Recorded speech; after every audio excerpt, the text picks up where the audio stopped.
Il était une fois des fonctions de l'autorité chargée de la gestion de l'adressage sur Internet qui étaient assurées par une seule personne, John Postel. À l'aide d'une carte et de fiches, il marquait les noms des gros ordinateurs et les numéros qui leur étaient associés.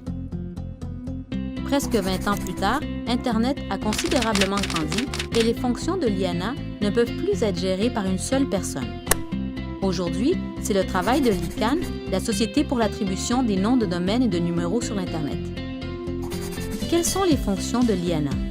Eh bien, il y a la gestion de l'allocation des ressources de numéros d'Internet, l'administration du système de noms de domaine associés à ces numéros et l'entretien du registre des paramètres de protocole technique qui permet de garder l'Internet unifié.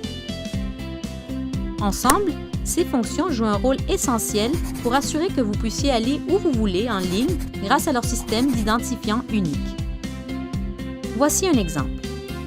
L'adresse protocole Internet ou adresse IP 192.0.43.22 est l'identifiant unique de l'ICANN, tout comme le nom de domaine icann.org, et c'est beaucoup plus facile de s'en rappeler. Tapez-le ou collez-le dans votre barre de navigateur et ce nom de domaine est envoyé vers un serveur qui, à son tour, traduit le nom en chiffres et connecte votre ordinateur à icann.org. Ça a l'air simple, mais c'est un peu plus compliqué que ça. Par exemple, il y a en réalité deux sortes d'adresses IP. La version originale 4 et la nouvelle version améliorée 6.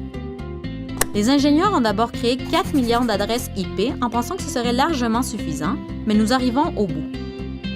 Mais regardez le nombre d'adresses IPv6 dont nous disposons maintenant. Peut-être suffisamment pour qu'il y en ait pour tout le monde et pour tout, pour toujours. ICANN alloue des plages de numéros aux 5 registres Internet régionaux à travers le monde.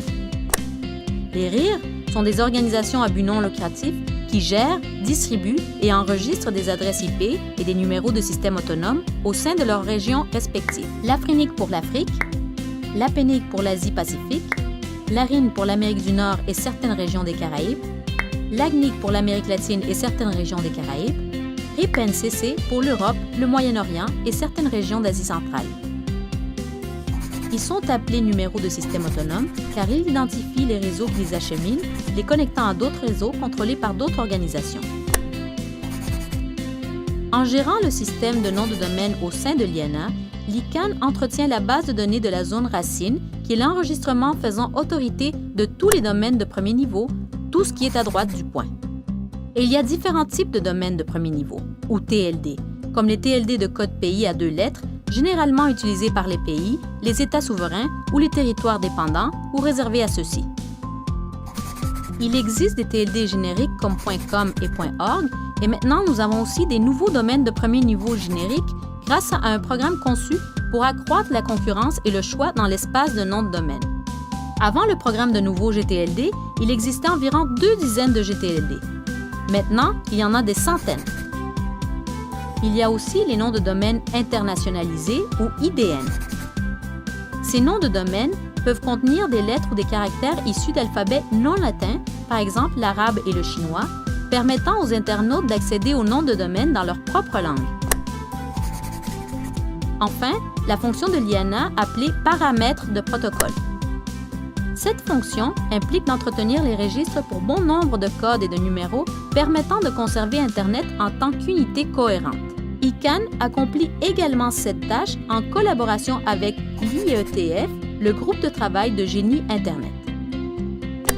Vous voyez maintenant à quel point les fonctions de l'IANA sont essentielles pour la gestion harmonieuse d'Internet. Mais un bouleversement est sur le point de se produire dans la supervision de ces fonctions. Le gouvernement des États-Unis a toujours rempli ce rôle. À l'origine, ce rôle relevait de l'Agence du programme de recherche avancée, dépendant du ministère américain de la Défense, mais celle-ci a demandé à l'Université de la Californie du Sud et à John Postel de faire ce travail. En 1998, l'année de la création de l'ICANN, le président Clinton a transféré la supervision de l'IANA à la nouvelle Agence nationale des télécommunications et de l'information des États-Unis, dépendant du ministère américain du Commerce.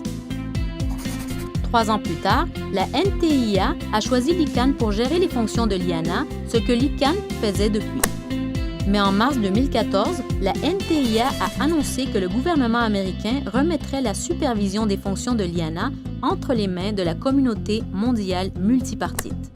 Sachez-en plus au sujet de la transition sur notre site Web.